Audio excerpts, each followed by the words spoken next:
GB इंतखाबात हुए, मैं ख्वाजा साद रफ़ीक की ट्वीट देख रही थी, काफ़ी उन्होंने लंबी चौड़ी ट्वीट की है। साद रफ़ीक साहब बहुत आउटस्पोकन है, चीज़ों को बता देते हैं। वो कह रहे हैं कि पिछले 48 घंटों से उसका क्रक्स ये है कि मैं सोशल मीडिया पे देख रहा हूँ कि नून लीग की नाकामी की बात की जा रही है। उन्होंने कहा पाकिस्तान पीपल्स पार्टी ने बड़े अच्छे तरीके से वहाँ पर कैंपेन भी की, फिर उनके लोग भी गए, इन्वेस्टमेंट भी की, काफ़ी देर से 2-3 महीनों से करते, और हस्बे मामूल नून लीग ने वही किया जो उन्होंने तो नहीं लिखा, लेकिन मैं आपको कह देती हूँ जो 8 फरवरी के इंतखाबात से पहले किया था। No campaign is the campaign. Confidence बहुत ज़्यादा था आप लोगों को, या फिर मैं मालिक साहब का वो उधार ले लेती जुमला कि वो कह रहे हैं कि शायद मियाँ साहब क्राउड पुलिंग में अब नाकाम हो गए।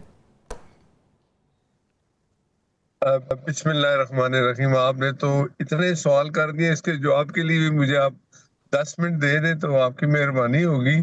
सबसे पहले ये बात है कि इलेक्शन हो गए गिलगित बल्तिस्तान में, हम इत्तेहादी जो थे एक दूसरे के खिलाफ इलेक्शन लड़ा, जमहूरियत इसी का नाम है कि हमने माना है कि हमने मुबारक भी दिया है पीएम साहब ने पीपल्स पार्टी को कि आपने कैंपेन की है, अच्छी की है, आपको 5 सीटें हमसे ज्यादा मिली है तो आपको मुबारक हो। और उन्होंने भी कहा कि लेकिन ये बात एक अच्छा आप भी मानते साइन हैं है कि कि हम एक पीपल्स दूसरे पार्टी ने अच्छी की कैंपेन की है, बावजूद इसके कि मियाँ साहब भी एक दिन के लिए जलवागर हुए थे स्टेज पर, फिर भी आप लोगों की पीपल्स पार्टी के मुकाबिल नहीं आई कैंपेन?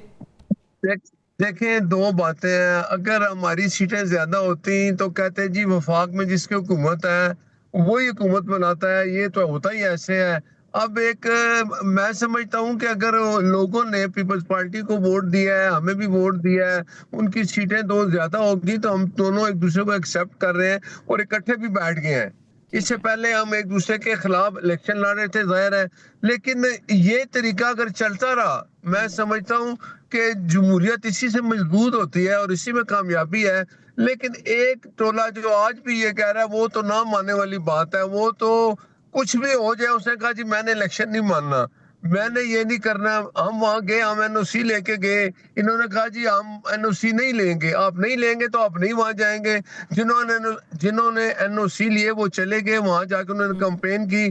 तो मैं समझता हूँ कि जो गिलगित बल्तिस्तान में इलेक्शन हुआ है उसमें कई चीजें खामियां जरूर है। वो ठीक है। अगले इलेक्शन में हो सकता है बेहतर हो जाए, हम इकट्ठे बैठेंगे। लेकिन एक बात है कि इलेक्शन हुआ, हमें जो सीटें मिली हम समझते थे कि हम वहाँ हुकूमत बनाएंगे, वहाँ पीपल्स पार्टी ने 2 सीटें ज्यादा ले ली। ठीक है। अभी हालात है ऐसे हैं कि यही कोशिश है कि गिलगित बल्तिस्तान में भी जैसे हमने वफाक में हुकूमत ठीक है। बनाई है वहां भी ऐसे होगा, कोलिशन गवर्नमेंट बनेगी और बेहतरी आएगी। चले, आप कह रहे हैं कोलिशन गवर्नमेंट बनेगी, वैसे तो ज़ाहिर है कि ऐसा सूरत हाल लग नहीं रही है, लेकिन